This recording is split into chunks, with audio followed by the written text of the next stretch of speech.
అటువంటిది మేము వైద్య విద్య అందుబాటులోకి రావాలి అని 33 మెడికల్ కాలేజీలు, గవర్నమెంట్ మెడికల్ కాలేజీలు తెలంగాణలో తేవడం జరిగింది ఇన్ స్పాన్ ఆఫ్ 9.5 years.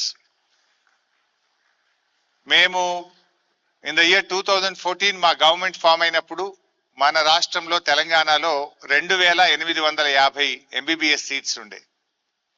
2023లో మేము దిగిపోయే నాటికి 10,000 ఎంబీబీఎస్ సీట్లు తెలంగాణ రాష్ట్రంలో తెచ్చాం. Telangana produces 10,000 doctors per annum. అసలు ఇండియాలో పర్ క్యాపిటాలో చూస్తే అత్యంత ధాన్యం ఉత్పత్తి చేసే రాష్ట్రం తెలంగాణ, అతి ఎక్కువ డాక్టర్లను పర్ క్యాపిటాలో ఉత్పత్తి చేసే రాష్ట్రం Telangana. Even though we are small geographically, population wise, but Telangana produces highest paddy produce, highest doctor produce. అలా గొప్పగా స్టేట్ ను మనం తీర్చిదిద్దుకున్నాం. Not only MBBS, PG seats కూడా 3 times పెంచాం.